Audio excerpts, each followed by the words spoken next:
Bonjour, nous nous retrouvons pour la suite du cours sur la mise en place du projet européen.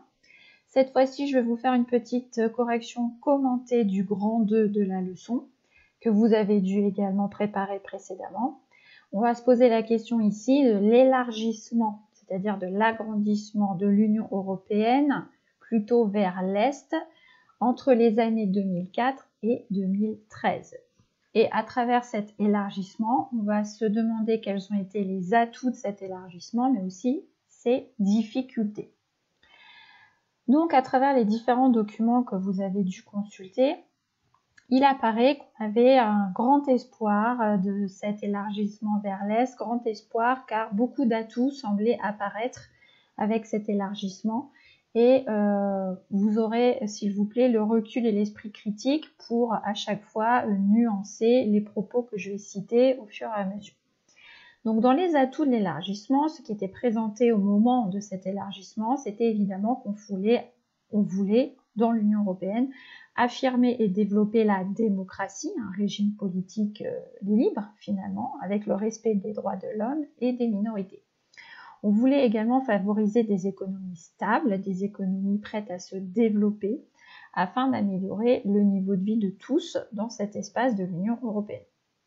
On voulait aussi développer des pays en retard économiquement, puisqu'il se trouve que ces pays de l'Est étaient des pays à l'époque, et pour certains encore aujourd'hui, dans un certain retard économique.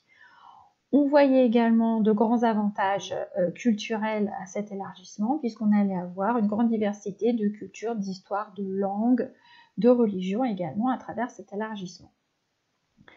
Ça faisait suite au processus d'unification de l'Europe, d'accord, petit à petit. On voulait également, d'un point de vue économique, faciliter et développer les exportations et les investissements. On pensait du coup également qu'on aurait plus de sécurité dans cette Union européenne élargie. Alors évidemment, ça fait partie des éléments qu'on va pouvoir tout de suite nuancer, puisque depuis quelques années, malgré le fait qu'on soit dans l'Union européenne, nous ne sommes pas à l'abri, par exemple, des attentats. Et on pensait également avoir plus de poids sur la scène internationale. Dans l'idéal, évidemment, qu'on est plus fort à 27 ou à 28 que tout seul, par exemple face à la Chine ou face aux États-Unis, mais on s'aperçoit également aujourd'hui qu'on n'a pas toujours cette facilité à peser fort et lourd sur la scène internationale. On verra pourquoi tout de suite après. Et ce qu'on voulait également, pour conclure, c'était une Union européenne plus grande, plus forte, plus dynamique. Ça a fonctionné sur certains aspects, ça n'a pas toujours fonctionné sur d'autres. Donc voilà un petit peu tous les atouts que vous avez pu trouver dans les documents que vous avez eu à travailler. On va passer maintenant à la colonne des difficultés de cet élargissement.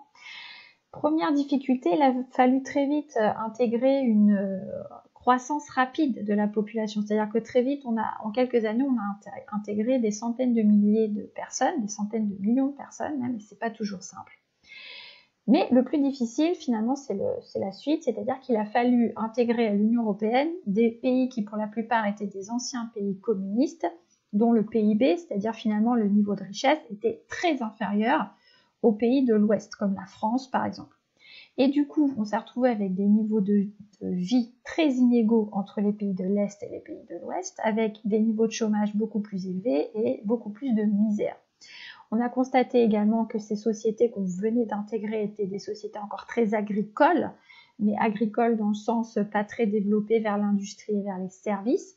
On a des images de la Roumanie, par exemple, il y a encore quelques années, où les gens faisaient leur récolte avec des bœufs, la moisson avec des bœufs et des tracteurs tirés par des chevaux. Donc évidemment, on est loin de l'agriculture mécanisée française.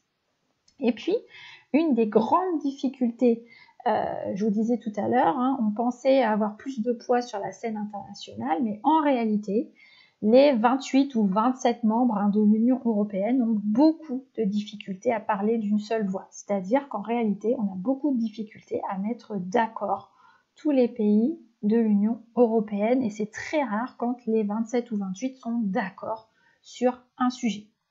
Du coup, je vais me permettre à ce moment de la leçon de rapporter quelques petits commentaires supplémentaires.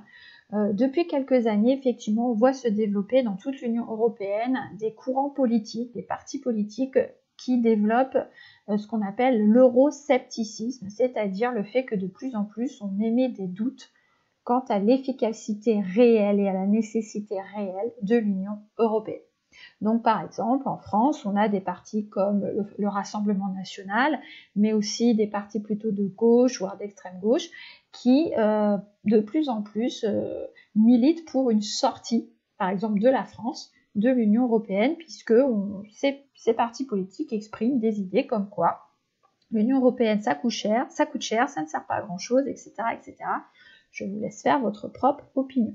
N'empêche que cet euroscepticisme a fini par aboutir à quelque chose, puisque vous assistez en temps réel à un événement historique depuis quelques mois, c'est le Brexit, c'est-à-dire la sortie officielle du Royaume-Uni de l'Union européenne, quelque chose qui jusque-là n'avait jamais vraiment été envisagé comme étant possible.